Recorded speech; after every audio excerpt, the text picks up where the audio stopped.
102. Let's get to the third Avengers film, which is Avengers Infinity War, which came out in 2018. It's directed by Anthony Russo and Joe Russo, who also did Captain America Winter Soldier and Civil War. Stars basically everyone in Hollywood, the Avengers cast: Chadwick Boseman, Zoe Saldana, Tom Hiddleston, Karen Gillan, Paul Bettany, Elizabeth Olsen, Anthony Mackie, Sebastian Stan, Idris Elba. List goes on and on and on and on. And the synopsis is: the Avengers and their allies must be willing to sacrifice all in an attempt to defeat the powerful Thanos before his blitz of devastation and ruin puts an end to the universe. So, this movie, I remember, as with all Avengers films, there was huge hype, especially since this was truly not just the Avengers coming together, but this was basically every single person in the MCU being involved in this movie, really, along with Endgame, one of the biggest, most epic movies of all time, considering all involved. And we did review it, I think, when it first came out, so you can check out that original review. And I think when I saw it, I have seen it probably 3 or 4 times at least since it came out. And when I first saw it, I was not a huge fan. I liked it all right, but I found it to be way too much of a setup for the second part. I thought it was just plot pieces moving around, setup for characters. There wasn't really much of a self contained movie in there. And I understand that it's meant to be two pieces of the same story, but it still felt like, all right, I'd rather just watch one movie, or just it didn't really work for me totally. And I think as time has gone on, it's continued to go up, and I've thought about it more and I've read more reviews of it, and now I don't think it's as good as Endgame, spoiler, but I do really like it, and I think my views have pretty much totally changed. I think, going back real quick, in terms of the scale, say what you will about these movies, and if you haven't seen like all of the other MCU movies, they probably won't really connect with you. But there's no denying the incredible, massive scale, and I don't know how they were able to manage getting these many characters in a movie that's really not that long. It's 2.5 hours, pretty much, and there are dozens and dozens and dozens of characters, plot points moving, setups, things coming back from other films. Like, it's pretty insane the way that they're able to manage all of this, all the locations, all those threads, and have it make pretty much total sense in the big scheme of things. And it's not a big jumble. They managed to give basically everyone their moments, at least in one way or the other, like emotional moments or setting up characters and certain relationships. I think one of the best things is, for any big fans, is having characters from different parts of the universe suddenly thrust together, like Thor and the Guardians of the Galaxy, or Captain America and Groot, or whoever else. I think all that is awesome, and I think every time I watch it, I enjoy that stuff more and more. So I think that the movie is definitely one of the better. It would be my second favorite Avengers film, one of the better films in terms of the team up movies.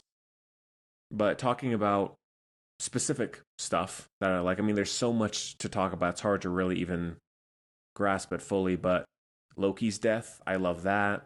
The well, actually, talking about a small problem with the movie, one main thing that I always cannot get past is Mark Ruffalo, or Hulk.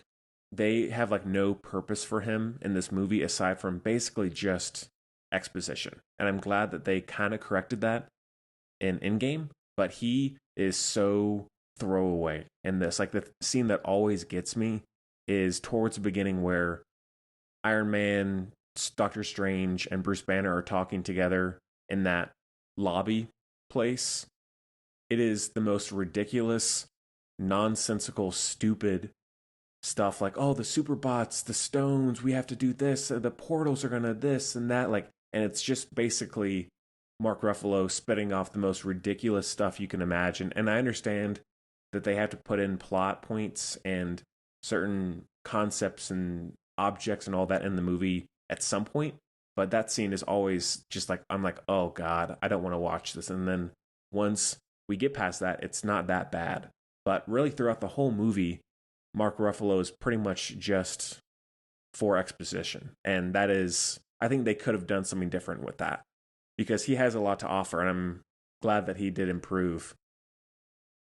Other things, the big fight in Wakanda is awesome, and I think that what I had issue with first time I saw it is I didn't get why we should care about all these characters fading away, in the blip, because I was thinking, okay, in Endgame, we know based on like the trailers and all the leaks, we know most of these characters are going to return. So why should we care?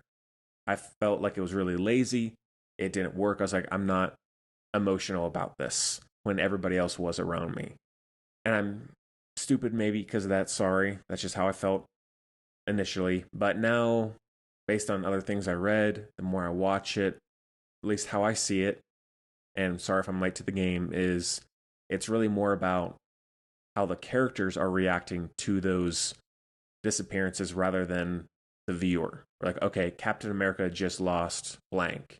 Iron Man just lost blank. How are they reacting? How are they thinking? Not how am I as a viewer considering, oh no, like this person just faded away. We lost the Guardians or whoever when we know they're coming back. Like that's not really the core point from what I gathered. So the ending does really work for me now. I think the one that I always go back to and I will submit, I think it really is good. The Spider-Man, Iron Man moment where he's like, what's going on? I don't feel right and I don't want to go, all that stuff. I think that's a really, really good moment acting wise for Tom Holland and for Downey Jr. I think that's a very touching moment. So I will submit that's a great scene. And the battle itself, it is sort of hard to keep that personal and intimate. Like it's such a big sequence where it's a lot of CG.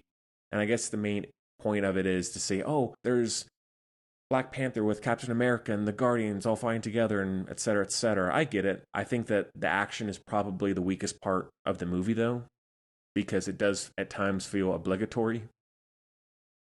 The sequence with Captain America coming to get Vision and Wanda is good.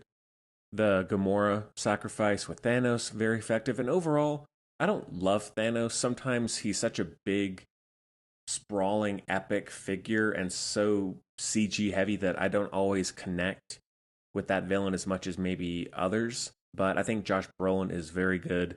Performances across the board, great. CG amazing still, looks fantastic.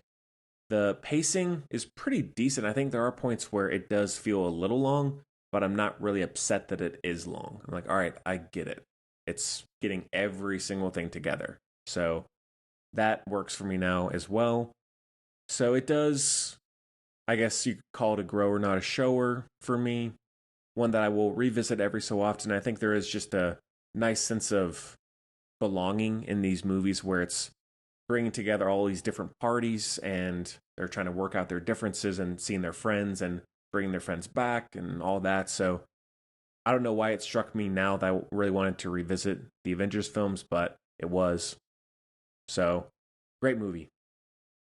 That is a 4.5 out of 5.